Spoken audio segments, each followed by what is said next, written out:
প্রথমে আসেন আমরা গত ক্লাসে যেটা আলোচনা করেছিলাম এটা হচ্ছে ত্রিভুজ কিভাবে অঙ্কন করা যায়।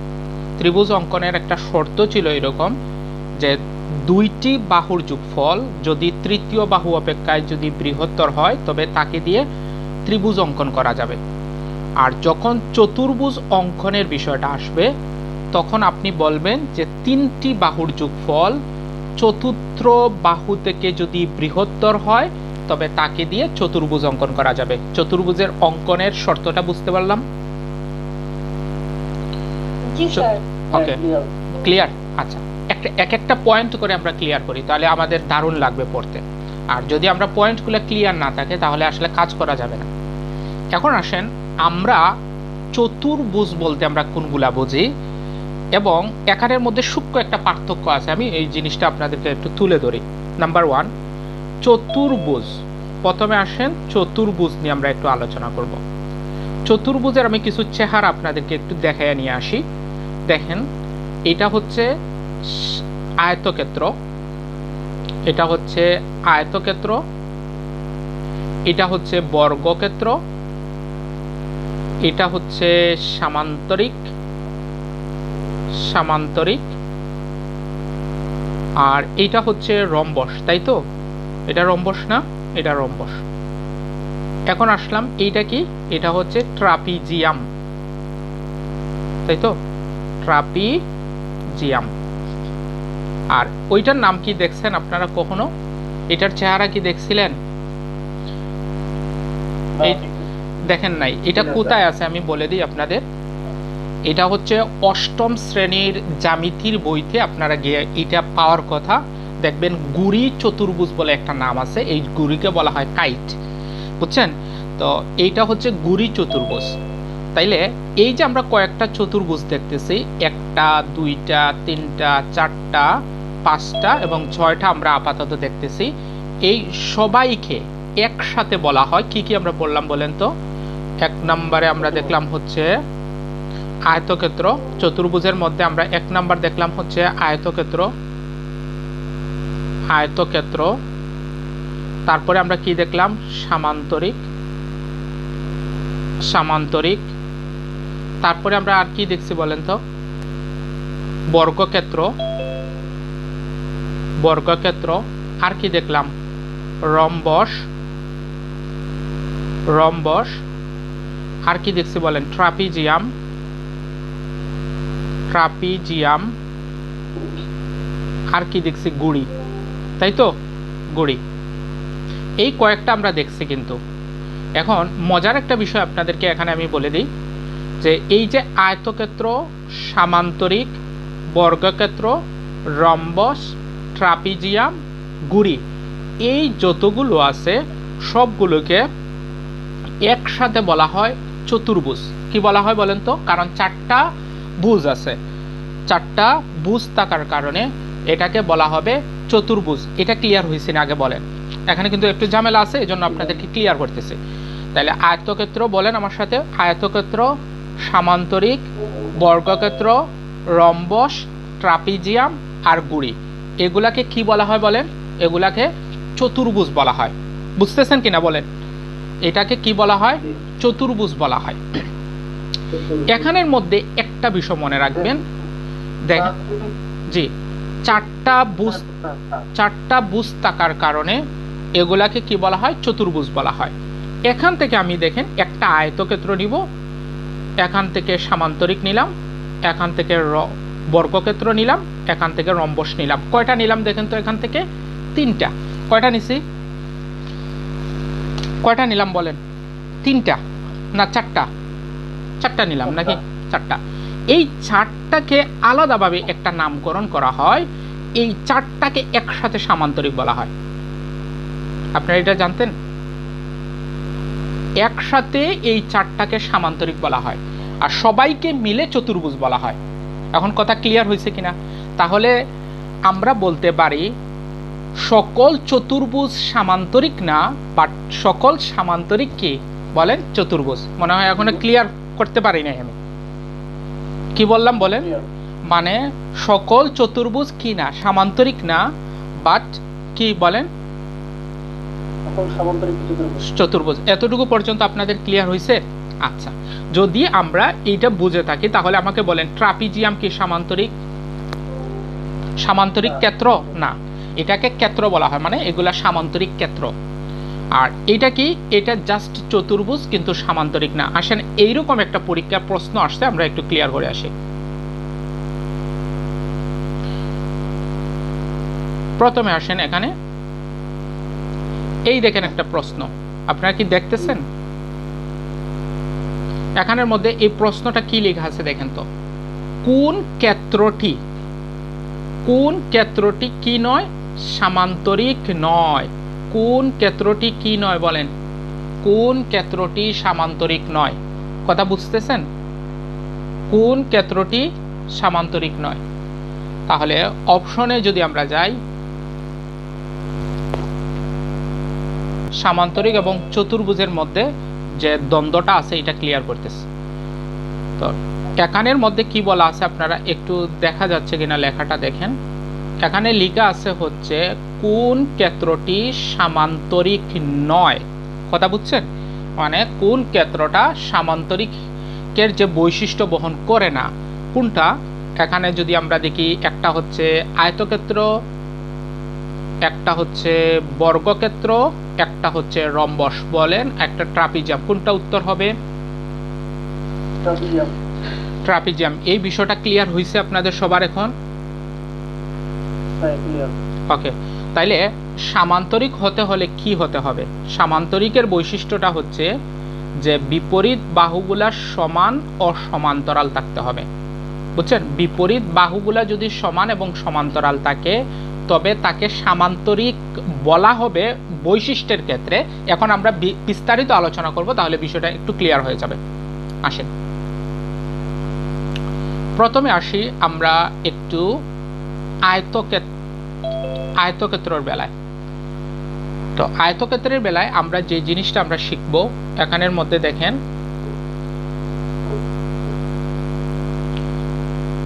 এইটার যখন সংজ্ঞা আমরা বলবো, এটা সংজ্ঞা বলার সময় আগে যে সামান্তরিক বলবো, এই সংজ্ঞা বলার সময় যে সামান্তরিক বলবো, এটা বলার জন্য যে সামান্তরিক বলবো, যে সামান্তরিক বলবো। বুঝছেন বিষয়টা? কারণ এগুলা হচ্ছে সামান্তরিক ক্ষেত্র। এখন আসেন আয়তক্ষেত্র। আয়তক্ষেত্রের বেলায় আমরা বলবো যে সামান্তরিকের বিপরীত বাহুগুলা সমান এবং সমান্তরাল এবং প্রত্যেকটা কোণ হচ্ছে কত? মানে সমকোণ বা 90 ডিগ্রি, তাকে বলা হয় আয়তক্ষেত্র। এখন একটা মজার একটা বিষয় বলি, যে সামান্তরিকের বিপরীত বাহুগুলা সমান এবং সমান্তরাল এবং একটি কোণ সমকোণ, ভালো করে বুঝেন, হ্যাঁ, একটি কোণ সমকোণ, এই জিনিসটাকে কি আয়তক্ষেত্র বলা যাবে? বলেন তো। একটা সুন্দর একটা প্রশ্ন, এটা কিন্তু পরীক্ষায় আসছিল, বুঝছেন? আমি আগেও বলছি আমি সব প্রশ্ন কেন্দ্রিক আলোচনা বেশি করি। এটা কি আয়তক্ষেত্র হবে? বলেন তো। হতে পারে এরকম। আর কেউ বলবেন? বললে 1 টাকা পুরস্কার বলতে পারে। আর কেউ বলবেন না? মনে রাখবেন, আয়তক্ষেত্রের বেলায় বা বিপরীত বাহুগুলা সমান এবং সমান্তরালের মধ্যে একটা কোণ সমকোণ হওয়া মানেই হচ্ছে 4টা কোণ সমকোণ হওয়া। 4টা কোণ সমকোণ হওয়া কেন আমি একটু বুঝাই দিই আপনাদের। যেমন এইটা আমি দিলাম হচ্ছে 90 ডিগ্রি, তাহলে আপনারা বুঝে গেছেন যে পরীক্ষা প্রশ্নের ক্ষেত্রে সেট করা হবে একটি সমকোণ বলে। একটা কোণ সমকোণ মানে হলো তার সন্নিহিত কোণগুলাও মিলে 180 ডিগ্রি হতে হবে। তার মানে এইটাও 90 ডিগ্রি বাধ্যতামূলক। এটা যেহেতু 90, তাহলে এটাও কত হবে? 90, এটাও 90, আর আপনি 90 এর বাহিরে আর যেতে পারবেন না। বুঝছেন? একটা কোণ 90 ডিগ্রি দেওয়ার পরে আপনি কোনো অবস্থায় 90 ডিগ্রি বাহিরে যেতে পারবেন না। এই আইডিয়াটা বুঝছেন কিনা বলেন? ওকে ওকে, তাইলে একটা বলতে পারে একটা কোণ সমকোণ। এখন আসেন আয়তক্ষেত্রের বেলায় আমরা প্রথমে আমি 4টা জিনিসকে 4 ভাবে আলোচনা না করে আমি 4টাকে কম্বাইন্ড করে আলোচনা করতে আমার বেশি পছন্দ। মানে একসাথে পড়লে একটার সাথে আরেকটা কি কি পার্থক্য আছে এগুলো সুন্দর করে ফুটে ওঠে। তো আমি প্রথমে সব কিছুর ক্ষেত্রফল নিয়ে প্রথমে আলোচনা করি। ওকে, ক্ষেত্রফল মানে আমরা প্রথমে আলোচনা করব হচ্ছে আয়তক্ষেত্রের ক্ষেত্রফল। আয়তক্ষেত্র, তো আয়তক্ষেত্রের ক্ষেত্রফল আপনারা জানেন কিনা? এটা হচ্ছে আয়তক্ষেত্রের ক্ষেত্রফল হচ্ছে কি দৈর্ঘ্য গুণন কি হবে বলেন? প্রস্থ। প্রস্থ, এটা হচ্ছে দৈর্ঘ্য গুণন প্রস্থ। তাহলে দৈর্ঘ্য হচ্ছে এইটা আর প্রস্থ হচ্ছে এটা। আর কখনো যদি আপনার এ বি দিয়ে দেওয়া থাকে তাহলে হবে এ বি। ওকে, এরকমও থাকতে পারে যে এ বি লিখলেন, দৈর্ঘ্য প্রস্থ, দৈর্ঘ্যকে এ ধরলেন, বি কে প্রস্থ ধরলেন, এরকম করা যায় ক্ষেত্রফল, সমস্যা নেই। তাহলে আয়তক্ষেত্রের ক্ষেত্রফল আমরা যেভাবে শিখছি, এখন আমরা শিখব হচ্ছে সামান্তরিকের ক্ষেত্রফল। এই সামান্তরিকের জন্য আমরা যেটা বলবো যে বিপরীত বাহুগুলা সমান এবং সমান্তরাল সব ঠিকঠাক আছে, বাট একটা কোণও সমকোণ নয়, একটি কোণও কি নয়? সমকোণ নয়। তাহলে তার ক্ষেত্রফল যেটা মনে রাখবেন, এই চারটার ক্ষেত্রে ক্ষেত্রফল পরীক্ষা আসে একমাত্র সামান্তরিকের। আপনারা একটু যদি পরীক্ষা করে বাসায় গিয়ে আপনি যে কোনো একটা বই খুলে দেখবেন, যতগুলো পরীক্ষায় প্রশ্ন আসছিল ক্ষেত্রফল কেন্দ্রিক, এইটা সবচেয়ে বেশি আসে সামান্তরিকের। মানে সামান্তরিকের ক্ষেত্রফলে একটু ঝামেলা করা যায়, এজন্য। এখন আসেন আমরা সামান্তরিকের ক্ষেত্রফলটা আমরা পড়ব। কেউ বলতে পারবেন সামান্তরিকের ক্ষেত্রফল?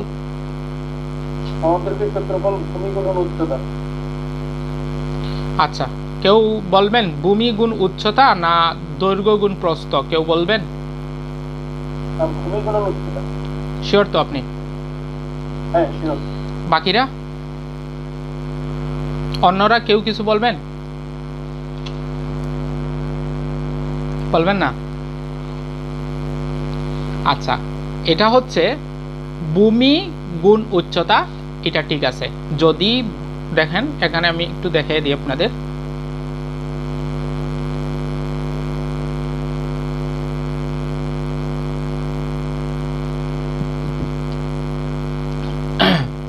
এই হচ্ছে আপনার, এখানে আমি উচ্চতা অঙ্কন করে নিলাম, তাই তো? এই হচ্ছে ভূমি, এটা হচ্ছে ভূমি, ভূমি, আর এটা হচ্ছে কি বলেন? উচ্চতা। এটা কি? উচ্চতা। উচ্চতা। কেউ বলতে পারবেন সামান্তরিকের ক্ষেত্রফলের সূত্র কয়টা? দুইটা, রাইট, ধন্যবাদ আপনাকে। বলতে পারবেন আরেকটা কি? না, হয় নাই, আরেকটু ট্রাই করেন, পেরে যাবেন আপনি, আপনার কিছুটা মনে আছে। আরেকটা হচ্ছে যদি কর্ণ দেওয়া থাকে, তাই না? যদি কর্ণ না, কর্ণ দ্বয়ের গুণফল না, যদি কর্ণ দেওয়া থাকে, ধরেন এখানে যদি কর্ণ দেওয়া থাকে, কর্ণের বিপরীতে যে লম্বটা অঙ্কন হয় ওইটা, বুঝছেন? এটা হচ্ছে ডি আর এটা হচ্ছে কি এইচ। তার মানে কর্ণ যদি দেওয়া থাকে, তার বিপরীত শীর্ষবিন্দু বরাবর যে রেখাটা হয় এটা হচ্ছে উচ্চতা। তার মানে যদি কর্ণ দেওয়া থাকে তাহলে তার ক্ষেত্রফল হবে, একটু লিখে রাখেন ক্ষেত্রফল। এটা কোথায় আছে কে বলতে পারবেন? এইটা, এই সূত্রটা আছে 9-10 বইয়ে, একটা উদাহরণের একটা প্রশ্নতে দেখবেন 24 মনে হয় সামথিং এরকম একটা মান দিয়ে এটা দেওয়া আছে। তাহলে এটা হচ্ছে কি ডিএইচ। ডিএইচ বলতে কি একটি কর্ণ, কর্ণ ইন্টু কি উচ্চতা, কর্ণ ইন্টু কি উচ্চতা। ক্লিয়ার হয়েছে সবার? বলেন ক্ষেত্রফল ক্লিয়ার? ক্ষেত্রফল ক্লিয়ার কিনা বলেন? ওকে, এখন আসেন আমরা এখন যেটা পড়ব এইটা হচ্ছে বর্গক্ষেত্র। বর্গক্ষেত্রের ক্ষেত্রফল কি বলেন? বর্গক্ষেত্রের ক্ষেত্রফল, আচ্ছা এই দুইটার বর্গক্ষেত্রের ক্ষেত্রফল কি বলেন? বাহু স্কয়ার। বর্গক্ষেত্রের ক্ষেত্রফল, এই যেমন বর্গক্ষেত্রের ক্ষেত্রফল হচ্ছে বাহু স্কয়ার, বাহু স্কয়ার বা স্কয়ার, তাই তো? যে কোনো একটা এ ক যেটা ধরেন আপনি, বাহু যদি ক ধরি তাহলে এখানে ক স্কয়ার হবে, হইলো এরকম। আচ্ছা, এরপর আসেন রম্বস। রম্বসের ক্ষেত্রফল কেউ বলতে পারবেন? রম্বসের ক্ষেত্রফল, রম্বসের ক্ষেত্রফল হচ্ছে half into D1 into D2, অথবা কখনো ডি মানে ডায়াগোনাল বা কর্ণ বলা হয়, মানে কর্ণ দিয়ে করা হয়। আর আরেকটা হচ্ছে আপনি এইভাবে লিখতে পারেন হাফ ইন্টু কর্ণদ্বয়ের গুণফল। দুইটা শিখে রাখবেন, গুণফল, কারণ কোনটা কাজে লাগবে ঠিক ঠিকানা নাই, বুঝছেন? কিন্তু এইটা যা এইটা তা, কোনো পার্থক্য নাই। একটা বাংলায় লেখা হয়েছে আর একটা গাণিতিকভাবে প্রকাশ করা হয়েছে, এই পার্থক্য।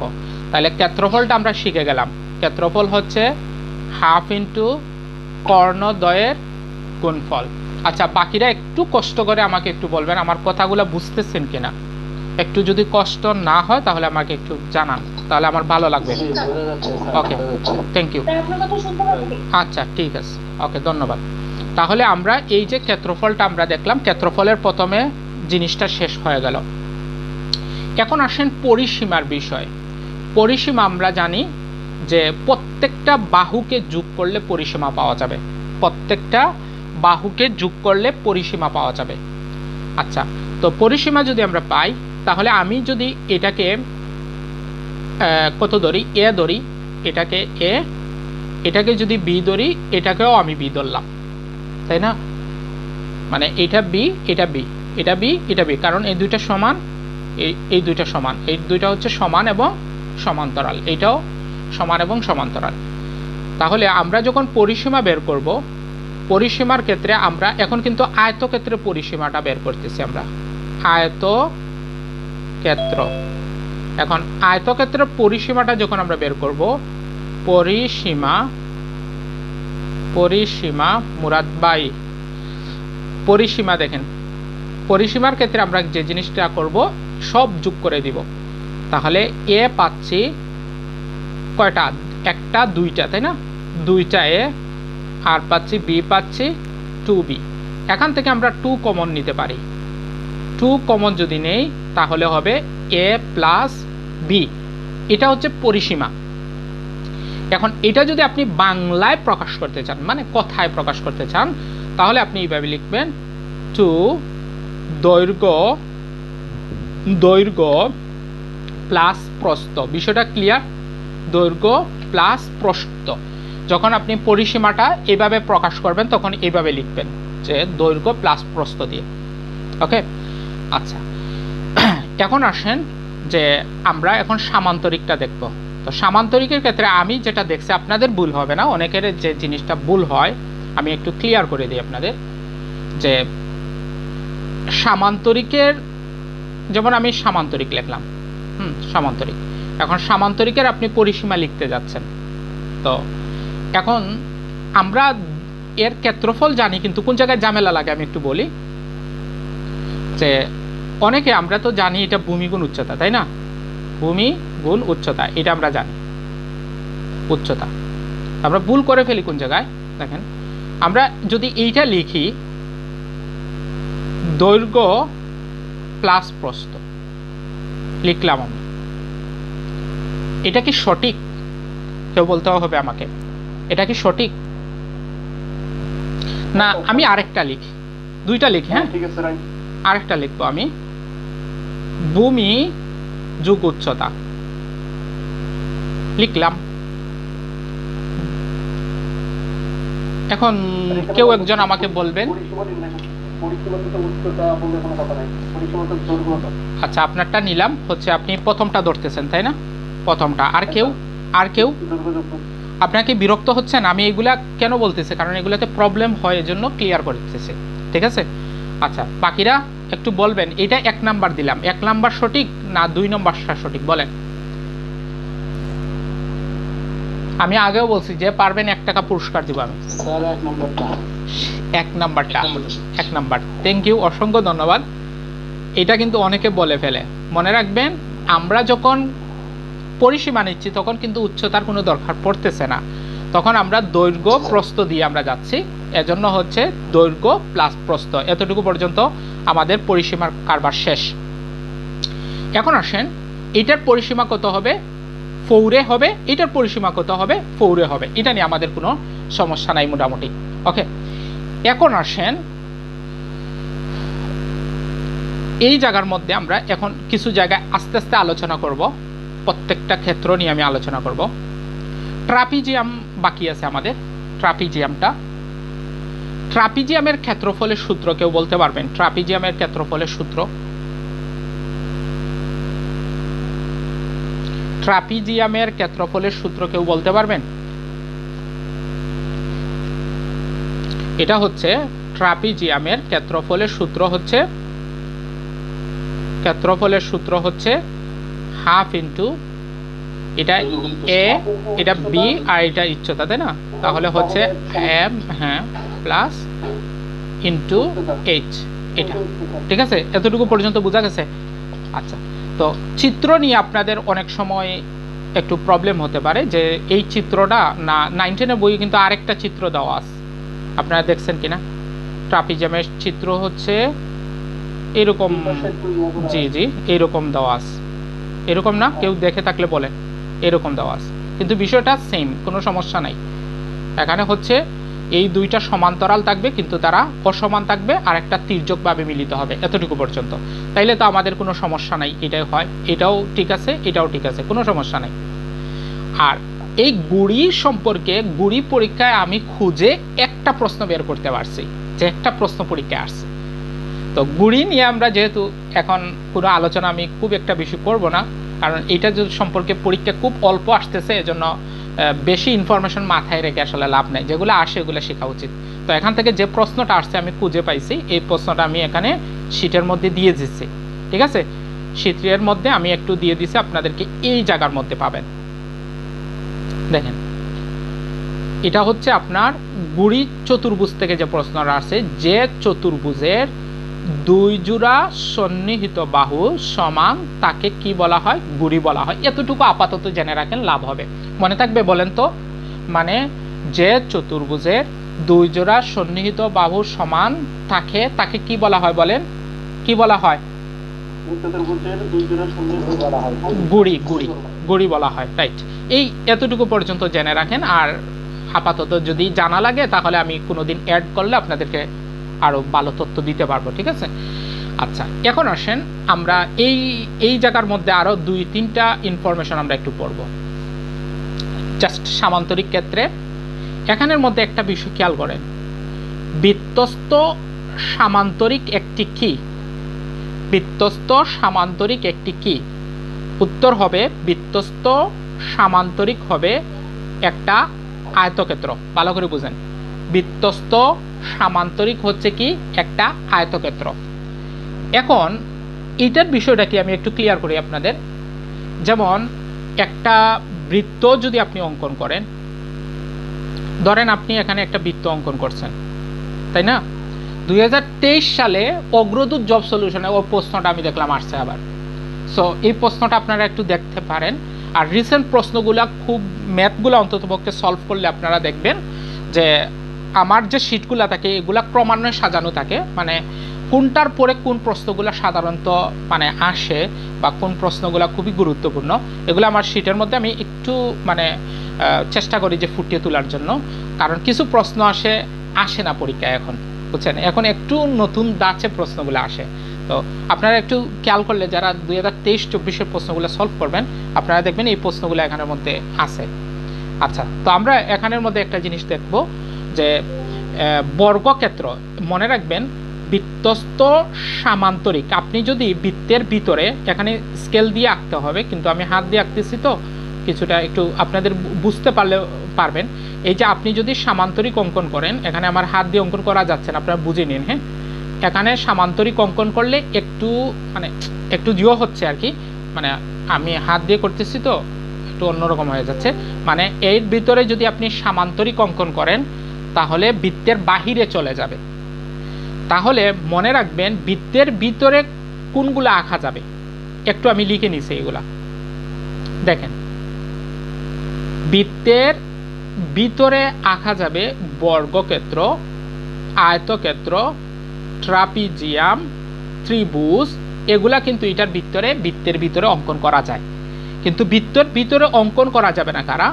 একটা রম্বস এবং সামান্তরিক। কারণ এই দুইটা অঙ্কন করতে গেলে দেখা যাবে যে বৃত্ত থেকে বেরিয়ে যাবে, এই কথাটা আপনারা বুঝছেন না বুঝেন নাই বলেন?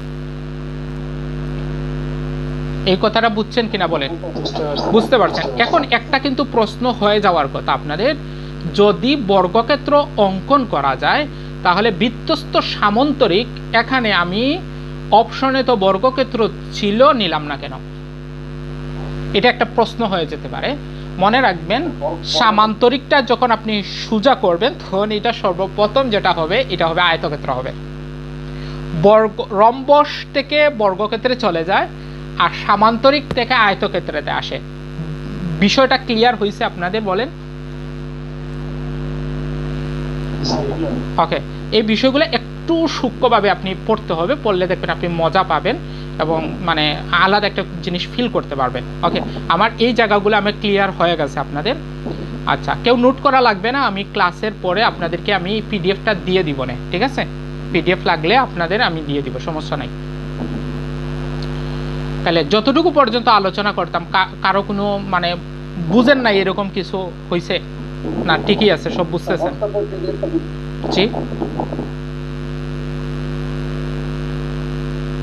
আচ্ছা, এখন আসেন আমরা এখন অন্যদিকে আলোচনার দিকে যাব।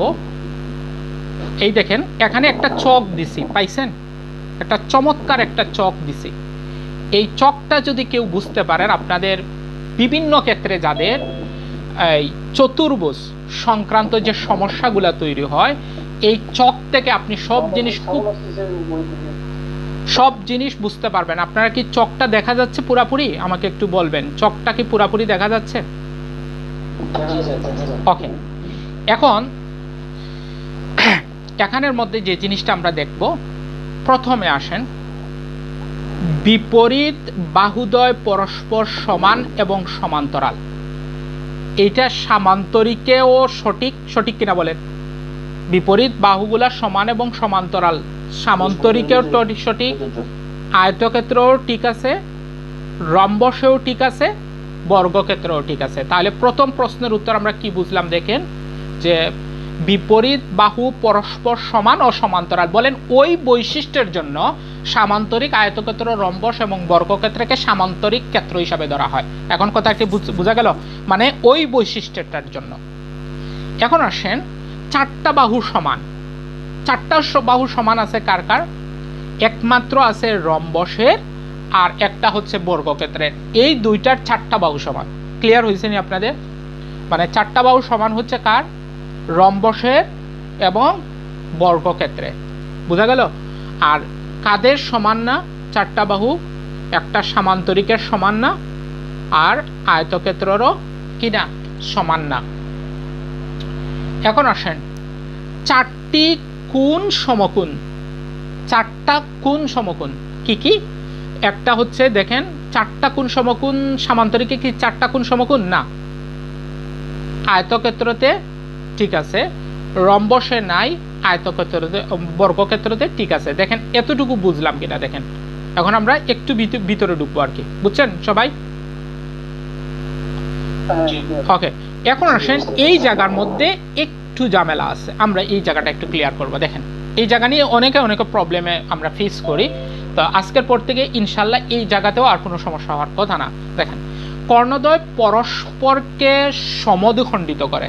ভালো করে বুঝেন কি লিখলাম? কর্ণদ্বয় পরস্পরকে সমদ্বিখণ্ডিত করে। আমি বিষয়টা একটু আপনাদেরকে একটু চিত্র অঙ্কন করে দেখাই।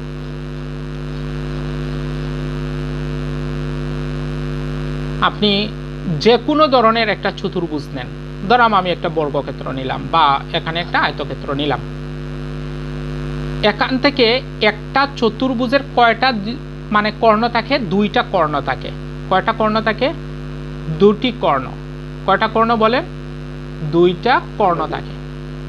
তো আমি যদি এখান থেকে একটা কর্ণ অঙ্কন করি, ঠিক আছে, এখান থেকে আমি জাস্ট আরেকটা কর্ণ অঙ্কন করলাম, তাইলে কর্ণ হইল কয়টা বলেন? কর্ণ দুইটা। তাহলে দুইটাকে দ্বয় বলে, তাই না? যে কর্ণদ্বয়, কর্ণদ্বয় বলতে কয়টা বোঝায়? কর্ণ দুইটা কর্ণ। পরস্পর মানে কি? পরস্পর মানে হচ্ছে আপনি আমাকে থাপ্পড় দিবেন, আপনি আমাকে থাপ্পড় দিলে আমি আপনাকে থাপ্পড় বসাই দিব। এটার নাম হচ্ছে পরস্পর। পরস্পর কি হইল, আপনি তাপ্পর দিলে আমি তাপ্পর দিছি, তাই তো? বিষয়টা হচ্ছে এরকম, কর্ণদ্বয় পরস্পরকে ছেদ করবে, সে তাকে ছেদ করবে। ধরেন এই কর্ণটা একে ছেদ করছে, পক্ষান্তরে ওই কর্ণটা ওকে ছেদ করে দিচ্ছে। এখন ছেদ করার পরে যে কাহিনীটা ঘটে, যে সমদ্বিখণ্ডিত মানে সমান দুই ভাগে ভাগ হয়, এইটা এর এতটুকু পর্যন্ত দেখেন।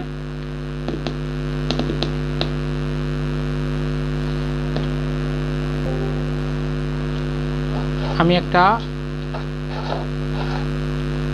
আয়তক্ষেত্র অঙ্কন করছিলাম একটু আগে,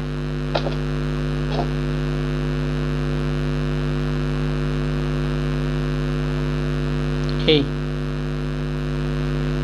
আচ্ছা। তো কর্ণদ্বয় পরস্পরকে সমদ্বিখণ্ড করে, মানে এই রেখাটা একে ছেদ করে, মানে এটাকে দুই ভাগ করবে, আর ওই রেখাটা ওকে দুই ভাগ করবে, তার মানে পরস্পরকে দ্বিখণ্ডিত করলো, সমান দুই ভাগ। তার মানে আমরা কি বলতে পারি না, এই এখানে যতটুকু, এখানে ততটুকু, এখানে যতটুকু, এখানে ততটুকু। এই যে কর্ণগুলাকে সমদ্বিখণ্ডিত করে, এটা আয়তক্ষেত্র, এই বৈশিষ্ট্য আছে আয়তক্ষেত্র। আবার ধরেন সামান্তরিক, সামান্তরিক, রম্বস, বর্গক্ষেত্র, এইগুলার প্রত্যেকটার মধ্যে কর্ণদ্বয় পরস্পরকে কি করে, সমদ্বিখণ্ডিত করে। এই বিষয়টা আগে ক্লিয়ার হয়েছে কিনা বলেন, এই বিষয়টা আগে ক্লিয়ার হয়েছে কিনা বলেন। না বুঝে থাকলে বলেন, আমি আবার বুঝাই দেব। বুঝছেন কিনা বলেন।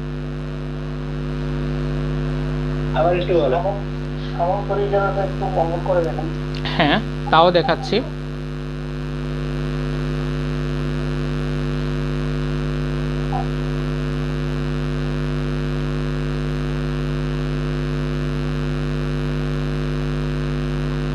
দেখেন, এই হচ্ছে সামান্তরিক। ওকে, তাহলে কি করতেছে এইটা, ওই যে সমান দ্বিখণ্ডিত হয়েছে কোথায়, এতটুকু আবার এতটুকু, তাই না? এই দুইটা সমান, মানে এটা 5 হলে এটাও 5, আর এইটা কত, এটা ধরেন 12 যদি হয়, তাহলে এটা 6, এটা 6। এখন বুঝছেন এই বিষয়টা ক্লিয়ার, মানে সমান দ্বিখণ্ডিত হয়।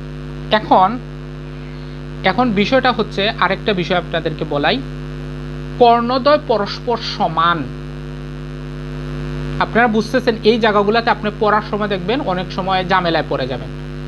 কর্ণদ্বয় সমান হয় একমাত্র বর্গক্ষেত্র আর আয়তক্ষেত্রতে। আয়তক্ষেত্র, এই দুইটাতে কর্ণ সমান হয়। এই বিষয়টা আপনারা বুঝছেন কিনা কেউ ফ্রিলি বলতে পারেন, যে না বুঝলে আমি আর একটু ডিটেলস আলোচনা করব। আর যদি মনে করেন বুঝছেন, আচ্ছা।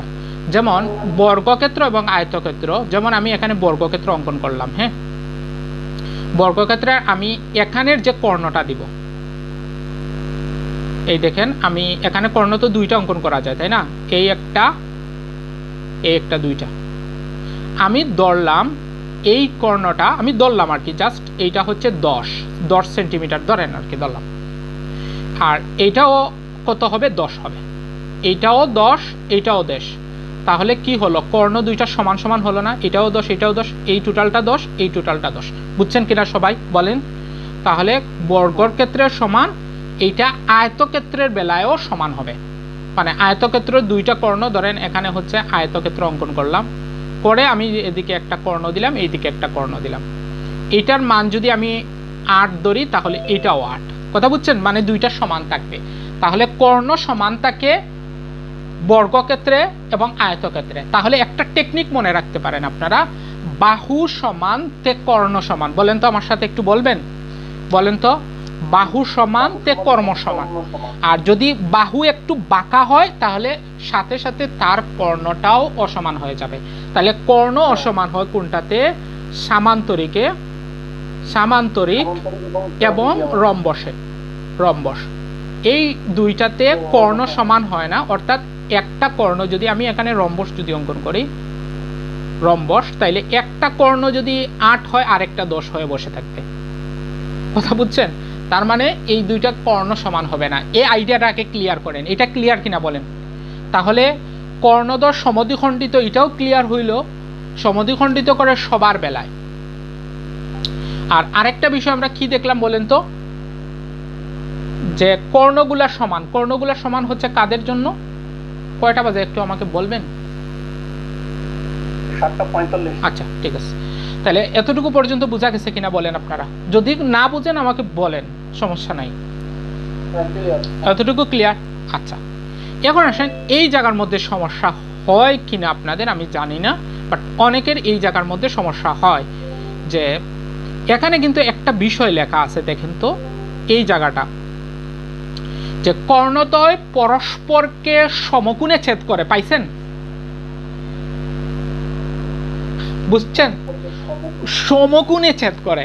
Just interesting. মানে এখানের মধ্যে একটু ঝামেলা হয়ে যায়। এখন ঝামেলাটা আমি আগে ক্লিয়ার করি। প্রথমে কর্ণদ্বয় পরস্পরকে সমদ্বিখণ্ডিত করবে কারা বলেন? সবাই করবে। কারা করবে? সবাই করবে। কিন্তু কর্ণদ্বয় পরস্পরকে সমকোণে ছেদ করবে কিন্তু সবাই না।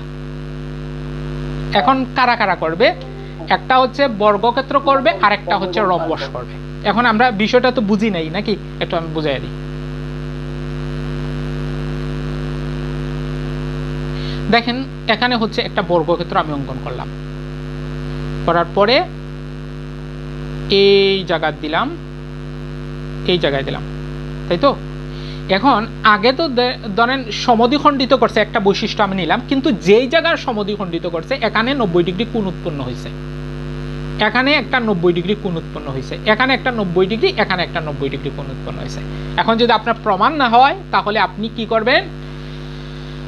ইউটিউবে সার্চ দিয়ে কোনো ভিডিও দেখতে পারেন, কোনো ইংলিশ দেখবেন, অনেকটা হিন্দি ভাষার অনেকটাই দেখবেন, আপনি এখানে প্রমাণ করে সুন্দর করে দেয়। অথবা আপনি বাসায় পরীক্ষা করে দেখতে পারেন, আপনি মাপ দিয়ে দেখবেন এখানে কি হয়, 90 ডিগ্রি হয়। আপনি প্রমাণ চাইলে আপনি দেখেন। কথা বুঝছেন? তাহলে জি জি। আর আবার রম্বসের ক্ষেত্রে, রম্বসের ক্ষেত্রে একই দিক, এখানে 90 ডিগ্রি কোণ উৎপন্ন হয়। আপনি ট্রাই করে দেখেন, না হইলে আমাকে বুঝলেন। হ্যাঁ যাবে, যাবে না কেন? এই দেখেন এইটাও কিন্তু রম্বস, এই রম্বসে কিন্তু এই সমকোণে হবে। এখন একটা ইন্টারেস্টিং একটা পয়েন্ট বলি আপনাদের, মজার একটা তথ্য বলবো। যারা নিবন্ধন পরীক্ষা দিবেন সবচেয়ে বেশি কোনো জায়গা থেকে প্রশ্ন হলে এই রম্বসের এই কেন্দ্রিক প্রশ্ন হয়। আপনি যতটা প্রশ্ন করবেন সব প্রশ্ন এটাই। কোনটা থেকে? দেখেন এখানে যে সমকোণ হইল, বলেন এইটা টোটাল একটা কোন ত্রিভুজ হয়ে গেল কে বলতে পারবেন? সমকোণী ত্রিভুজ। সমকোণী ত্রিভুজ একটা একটা কি হয়ে গেল? সমকোণী ত্রিভুজ। যদি সমকোণী ত্রিভুজ হয় মনে রাখবেন এইটা অবশ্যই সমকোণী ত্রিভুজের পিথাগোরাসের সূত্র ফলো করবে। যদি এটা 3 হয়, বলেন তো এটা যদি 3 হয় তাহলে অবশ্যই এটা 4 হবে, এটা 5 হবে। এখন আপনি নিবন্ধন পরীক্ষায় গিয়ে আজকে গিয়ে প্রশ্নটা দেখবেন, যে প্রশ্নটা করছে রম্বসের একটা বাহু যদি 5 হয় তাহলে বাকি দুইটা কর্ণের মান কত? তাহলে পিথাগোরাসের সূত্র অনুযায়ী একটা 5 হইলে একটা 3, আর এই টোটাল কর্ণ হবে কত? 3 + 3 সমান হচ্ছে 6, আর এইদিকে 4 হলে এইদিকেও হচ্ছে 4, তাহলে 4 + 4 সমান হচ্ছে 8। তাহলে একটা 6 একটা 8 হইল। কত সুন্দর একটা আইডিয়া। তার মানে এখানে যে সমকোণ তৈরি হচ্ছে এই জিনিসটা আপনি জানতে হলে এই জিনিসটা আগে ক্লিয়ার করেন। তাহলে সমকোণের সমদ্বিখণ্ডিত করে দুইটাতে, বলেন একটা বর্গক্ষেত্র আর একটা রম্বস। এখন এটা মনে রাখবেন কিভাবে? এখন একটা টেকনিক দিই আপনাদের, লিখেন সবাই। বর, বর বানান এইভাবে নি, বর সমানতালে চলে।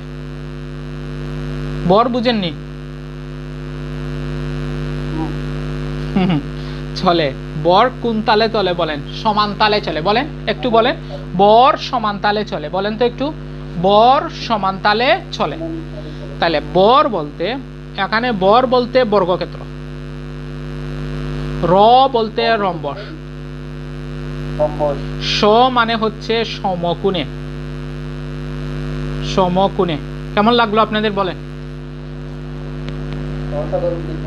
আচ্ছা, তাইলে আপনারা এইভাবে পড়বেন যে বর সমান তালে চলে, তার মানে হচ্ছে বর্গক্ষেত্র এবং রম্বসে সমকোণে সমদ্বিখণ্ডিত করে। কোনটাতে সমান হয়, আমি একটু কয়েকটা প্রশ্ন করে দেখি আপনারা পারেন কিনা। কোনগুলাতে সমান হয় বলেন? কর্ণ সমান হয়, কর্ণদ্বয় সমান হয় কোন কোন ক্ষেত্রে বলেন? বর্গক্ষেত্র আর আয়তক্ষেত্র। আর মানে অসমান হয়, কর্ণদ্বয় অসমান হয় কোনগুলাতে? সামান্তরিক এবং রম্বসে। সমগুণে সমদ্বিখণ্ডিত হয় বর্গক্ষেত্র এবং রম্বসে। আর যা সমদ্বিখণ্ডিত করে, কর্ণদ্বয় সমদ্বিখণ্ডিত করে কারা? সামান্তরিক, আয়তক্ষেত্র, রম্বস, বর্গক্ষেত্র। সামান্তরিক ক্ষেত্র কারা কারা? আয়তক্ষেত্র, আয়তক্ষেত্র, সামান্তরিক, রম্বস এবং বর্গক্ষেত্র। আর চতুর্ভুজ কারা? এই চারটা প্লাস হচ্ছে আপনাদের ট্রাপিজিয়াম এবং হচ্ছে এতটুকু পর্যন্ত আপনাদের ক্লিয়ার তো নাকি? ওকে, এখন দেখেন আপনাদের বাকি আছে শুধু কর্ণটা বোঝানো। কর্ণ আমি প্রশ্নভিত্তিক বুঝাবো একটার পর একটা, মানে একসাথে আমি সব ইনফরমেশন কখনো দিই না। আমার কথা হচ্ছে যতটুকু পড়ব ততটুকু আমরা প্রশ্ন সলভ করবো। এতে কি হবে, মানে আপনার কাছে খুব বার্ডেন মনে হয় না, বুঝছেন? আপনি বুঝতে খুব সুবিধা হবে। ওকে, এখন আসেন এখানে কর্ণ পরস্পর সমান, আমরা তো এটা আলোচনা করে ফেলছি না একটু আগে? কর্ণ পরস্পর সমান কোনটাতে আছে? এই যে আমি বললাম যেটা, একটা হচ্ছে আয়তক্ষেত্র আর একটা হচ্ছে বর্গক্ষেত্র। এখন আসেন এখানে একটা জিনিস লেখা আছে দেখেন, খুব গুরুত্বপূর্ণ তথ্য। বিভিন্ন ক্ষেত্রে অঙ্কনের প্রয়োজনীয়তা, গুরুত্বপূর্ণ উপাত্ত। আমি কি খুব জটিল করে ফেলতেছি কিনা আমি আসলে বুঝতেছি না। আপনারা একটু আবার কষ্ট করে সবাই একটু আমাকে বলবেন, আমি মানে যতটুকু বোঝাচ্ছি আপনাদের ইজি লাগতেছে না কঠিন লাগতেছে? একটু কষ্ট করে একটু আনমিউট করবেন। বাকিরা কোনো সমস্যা হচ্ছে জানা তো নাকি? আচ্ছা, এখন কোন উপাত্ত জানা থাকলে আপনি তৈরি করতে পারবেন? ধরেন চতুর্ভুজ, চতুর্ভুজের বাহুগুলা, মানে আপনি চতুর্ভুজ বলতে তো কি বোঝায়? ধরেন যে কোনো চতুর্ভুজ হতে পারে। এখন আপনি যদি চতুর্ভুজের 4টা বাহু না জানেন তাহলে কি আপনি চতুর্ভুজ অঙ্কন করতে পারবেন? অবশ্যই না। তার মানে চতুর্ভুজের জন্য আপনার 4টা ইনফরমেশন আপনার জানা থাকতে হবে। বর্গক্ষেত্রের জন্য কয়টা ইনফরমেশন জানা থাকতে হবে? মাত্র একটা। কারণ এক বাহু, প্রত্যেকটা বাহু সমান, তার মানে এক বাহু যদি 5 হয় প্রত্যেকটা বাহু 5 5 5। তার মানে বর্গক্ষেত্রের জন্য আপনাকে মাত্র এক বাহু জানা থাকতে হবে। বুঝছেন না? বুঝেন না এখনো? বর্গক্ষেত্রের জন্য আপনাকে জানতে হবে মাত্র এক বাহু। এক বাহু জানলে আপনি অঙ্কন করতে পারবেন। রম্বসের বেলায়, রম্বসের বেলায় আপনাকে জানতে হবে এক বাহু এবং একটা কোণ আপনাকে জানতে হবে। অন্তর্ভুক্ত একটা কোণ আপনার জানা লাগবে। কেন কোণ জানা লাগবে দেখেন, এখানে একটা মজার একটা বিষয় আপনাদেরকে একটু শেয়ার করি। দেখেন এইটার নাম কি? এটা তো আয়তক্ষেত্র। এটা যে প্রত্যেকটা 90 ডিগ্রি সবাই জানে, পাগলেও জানে, তাই না? এটা নিয়ে আমাদের কোনো সমস্যা নেই। বর্গক্ষেত্র নিয়ে আমার সমস্যা নেই। সমস্যা হচ্ছে এই দুইটা নিয়ে। এই দুইটাতে বলা যায় না রম্বসে এবং সামান্তরিকে কোনটা কত ডিগ্রি বলা যায় না, বাট আমরা জানি দুইটা সন্নিহিত কোণ মিলে 180 ডিগ্রি হয়, এতটুকু পর্যন্ত আমাদের জানা আছে, তাই না? এখন প্রশ্ন হলো, যদি আপনি একটা রম্বস অঙ্কন করতে যাচ্ছেন তাহলে আপনি একটা বাহু সাপোজ ধরেন ফার্স্ট, তাহলে আপনি এইটা ফার্স্ট, এটা ফার্স্ট, এটা ফার্স্ট আপনি দিতে পারবেন। এখন কেন বলল যে একটা কোণ জানা থাকলে, মানে অন্তর্ভুক্ত একটা কোণ লাগবে আপনার, একটা কোণ জানা থাকলে আপনি বাকি কি সব কোণ অঙ্কন করে ফেলতে পারবেন? বুঝেন নাই মনে হয়, আমি একটু বুঝাই আপনাদের। ধরেন এই হচ্ছে একটা রম্বস, রম্বস তাই তো? রম্বস। আচ্ছা, এটা অঙ্কনটা বিশ্রী লাগতেছে আমার কাছে।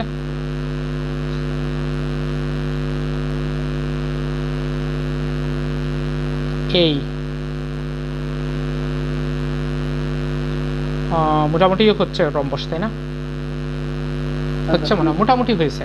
আচ্ছা, এখন আপনারা একটু ভালো করে দেখেন। আমি বললাম এটা ফার্স্ট, একটা পাইলাম, মাত্র একটা ইনফরমেশন, বাহু একটা জানলাম, ফার্স্ট।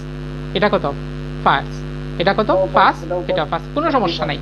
কিন্তু ঘটনা হলো ধরেন এইটা 60 ডিগ্রি বললো, এখন কি বাকি তিনটা আপনি অঙ্কন করতে পারবেন না পারবেন না, এটা আমাকে বলেন কিভাবে।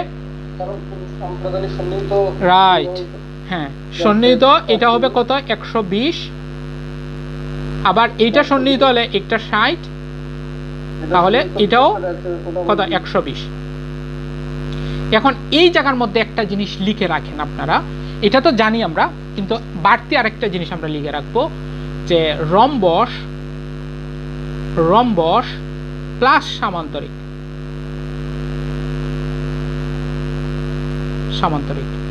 এইগুলাতে বিপরীত কোণগুলা সমান, বিপরীত কোণ সমান। মনে থাকবে সবার, বলেন রম্বস এবং সামান্তরিক এগুলার বিপরীত কোণ সমান। তাহলে সামান্তরিকেরও যদি আমি একটা 60 ধরি, তাহলে তার বিপরীতটাও কত হবে 60 হবে। সন্নিহিত 120 হলে এটা 120 আর এটাও 120। বাকিরা সবাই বুঝতে পারলাম? বাকিরা একটু কথা বলতেছেন না, আমার কথা না বললে আসলে ভাল লাগে না, কথা বললে মানে মনে হয় যে আপনি বুঝতেছেন, ভাল লাগে। আপনারা একটু যদি কষ্ট না হয় একটু আনমিউট করতে পারেন। বুঝতেছেন, কোনো সমস্যা হচ্ছে না? আচ্ছা, এখন দেখেন আমরা এতটুকু পর্যন্ত আমরা দেখলাম। এখন আসেন যে তাহলে বোঝা গেল যে একটা কোণ কেন বলছে, আমরা বুঝে গেছি। এরপরে কি বলছে, আয়তক্ষেত্রের ক্ষেত্রে আপনার লাগবে সন্নিহিত দুইটা বাহু জানা থাকতে হবে, অর্থাৎ একটা বাহু জানা থাকলে আপনার হবে না। কিন্তু কোণ জানার দরকার আছে আয়তক্ষেত্রতে, বলেন না? দরকার নাই তো, এটা তো সবাই জানে। কিন্তু আবার সামান্তরিকে আসেন, আপনার কিন্তু অন্তর্ভুক্ত কোণ আপনাকে জানা লাগতে হবে, সন্নিহিত দুই বাহু জানা থাকতে হবে এবং অন্তর্ভুক্ত কোণও জানা থাকতে হবে। এই জিনিসটা আপনারা না দেখে কারা কারা বলতে পারবেন? দেখি আমি একটা প্রশ্ন করি, দেখি বলেন তো রম্বসের জন্য কয়টা উপাত্ত জানা থাকতে হবে? যে কেউ বলতে পারে। রম্বসের জন্য দুইটা উপাত্ত লাগবে, এক বাহু এবং এক কোণ। ওকে, হ্যাঁ। আর আমরা জানি কি সামান্তরিক এবং কোনটা রম্বস, এগুলার বেলায় হচ্ছে আমাদের হ্যাঁ বিপরীত কোণগুলা হচ্ছে সমান, তাই তো? বিপরীত কোণগুলা হচ্ছে সমান। এখন আসেন আমরা কিছু প্রশ্ন সলভ করি, প্রশ্ন সলভ না করলে ভালো লাগবে না।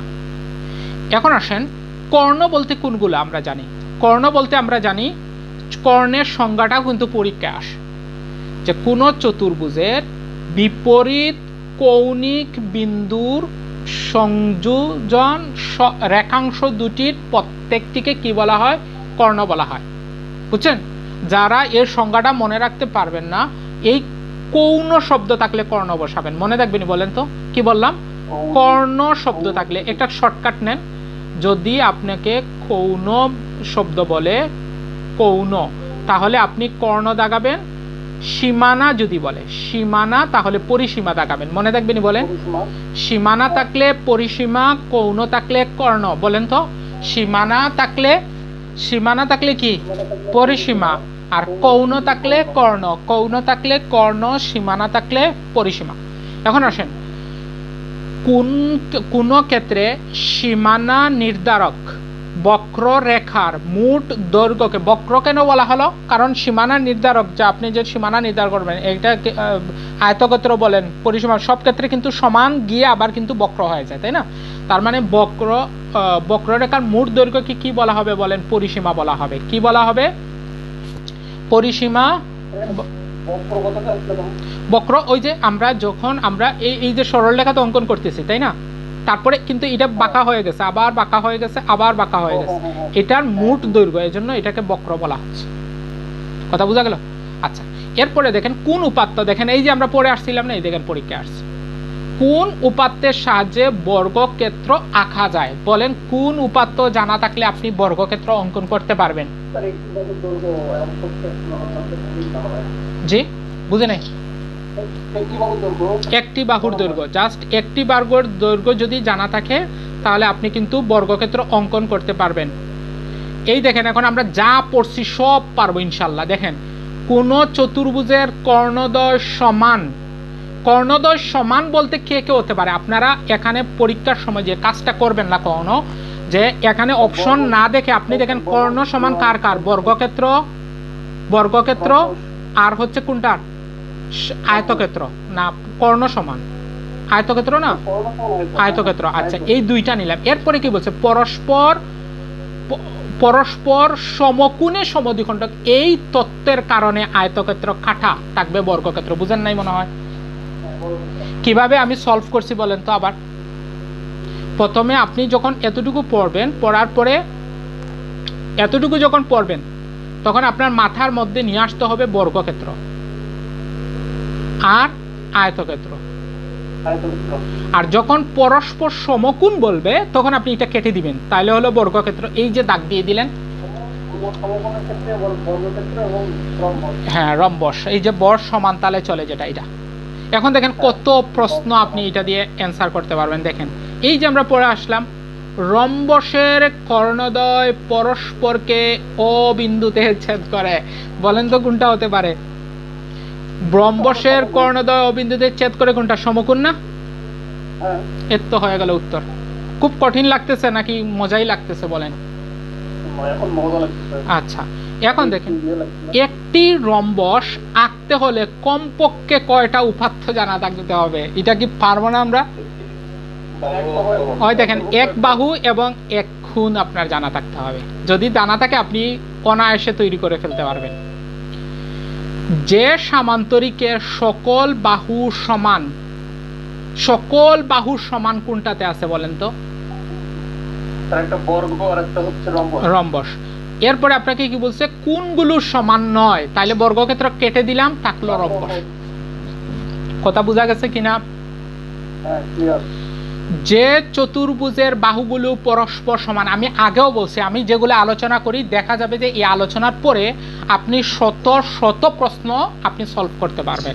এজন্য আমি প্রত্যেকটা প্রশ্নকে প্রথমে আমি একসাথে করি, তারপরে আলোচনাটা ঠিক করি যে কিভাবে আলোচনা করলে আমি বেশি ইনফরমেশন, আমি কি কোনো বেশি ইনফরমেশন দিছি আপনাদের? না, যেগুলা অতিরিক্ত বর্জনীয় এগুলা কিন্তু আমি বর্জন করছি, কিন্তু যেগুলা খুবই দরকারি এগুলা কিন্তু আমি আলোচনা করছি। এজন্য আপনি এগুলা সুন্দর করে সলভ করতে পারতেছেন। যে চতুর্ভুজের বাহুগুলো পরস্পর সমান, অসমান্তরাল কিন্তু সমকোণ নয়, তাইলে রম্বস। রম্বস। নেক্সট ক্লাসে আমরা যেটা আলোচনা করব, এখানের মধ্যে একটা মারাত্মক ভুল হতে পারে, আমরা যেহেতু এটা একটু আলোচনা করে নেই। দেখেন আয়তক্ষেত্রের সন্নিহিত বাহুদ্বয় সমান, তাইলে আয়তক্ষেত্রের সন্নিহিত বাহুগুলা যদি সমান হয়, এই ধরলাম আমি একটা আয়তক্ষেত্র, এই আয়তক্ষেত্র, হ্যাঁ আয়তক্ষেত্র সন্নিহিত বাহুগুলা সমান করার জন্য আমি কি করলাম? হতে পারে এটা বাড়াইয়া দিলাম বা এটা কমাইয়া দিলাম, যেভাবে করলাম আমি সমান যদি করি তাহলে একটা কি হয়ে যাবে? একটা বর্গক্ষেত্র হয়ে যাবে না? একটা কি হয়ে যাবে? বর্গক্ষেত্র হবে কিনা বলেন? বর্গক্ষেত্র হয়ে যাবে। তাহলে উত্তর কোনটা হবে? বর্গক্ষেত্র হয়ে যাবে, রাইট। তার মানে বর্গক্ষেত্র। জি জি আবার বলবো। ধরেন এই হচ্ছে একটা সামান্তরিক, তার সন্নিহিত বাহু কোনগুলা? এইটা এবং ওইটা, তাই তো? এরা হচ্ছে সন্নিহিত বাহু। আপনি এটাকে সমান করে ফেলেন, মানে এগুলাকে সমান করলে তো এইভাবে মোটা হতে পারে না? যেভাবে ইচ্ছা আপনি সমান করেন, একটা কি হয়ে যায়? একটা বর্গক্ষেত্র হয়ে যায়। মানে আপনি যদি সমান সমান করেন, এইগুলাকে এইভাবে সমান সমান করলে একটা বর্গক্ষেত্রে রূপান্তর হয়। ওকে, তাহলে এইটা হচ্ছে উত্তর। আমরা নেক্সট ক্লাসে আমরা যেটা করব, আপনারা যতটুকু পারেন সলভ করেন। নেক্সট ক্লাসে আরও চমৎকার আলোচনা আছে। আপনারা দেখেন এখানে এই যে আপনার চতুর্ভুজ, ওই যে যারা নিবন্ধন পরীক্ষা দিবেন, এই দেখেন নিবন্ধনে কিন্তু কীরকম প্রশ্ন আসে, এই দেখেন এই দেখেন এগুলো আমি আগে সামনের ক্লাসে আলোচনা করব। 7টা সরলরেখার দৈর্ঘ্য যথাক্রমে এত এত হলে কয়টি ক্ষেত্রে এদের চতুর্ভুজ অঙ্কন করা যায়, এই যে 16তম বেসরকারি নিবন্ধন পরীক্ষা আসছে এগুলা।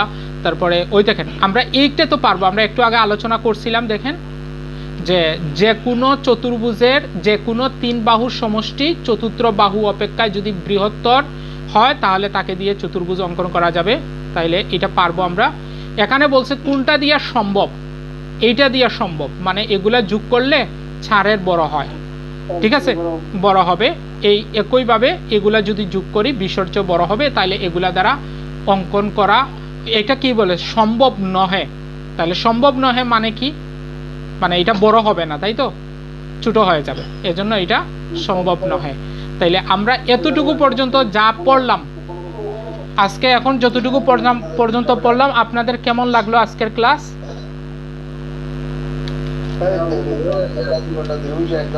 আজকের ক্লাস আপনাদের কেমন লাগলো? ভালো লাগে স্যার। আচ্ছা, ঠিক আছে, সবাই ভালো থাকবেন, সুস্থ থাকবেন। আগামী ক্লাসে আবার দেখা হবে। আল্লাহ হাফেজ, আসসালামু আলাইকুম। শীট আমি আপনাদের হোয়াটসঅ্যাপ গ্রুপে দিয়ে দিব।